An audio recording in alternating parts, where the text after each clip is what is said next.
The ambassador was overused. I've actually made a graph showing usage rate between the stock revolver and the ambassador. This graph goes from December 10th of 2010 all the way to September 20th, 2017. And whilst it might not be perfect, as it would be impossible to get all the data from every server ever, it is a fairly good representation of the two weapons over the years.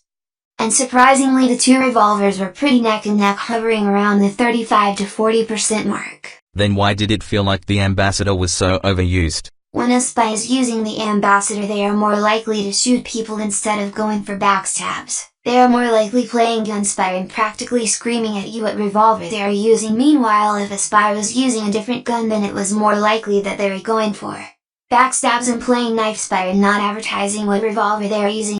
This obviously inflates how many people seem to be using the ambassador whilst deflating the other revolvers.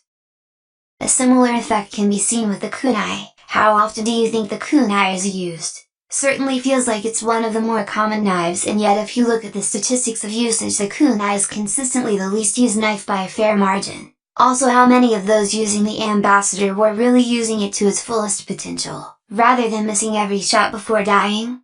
I mean, comparing it to the market gardener, not every soldier using the weapon is going to be an expert at troll jaring.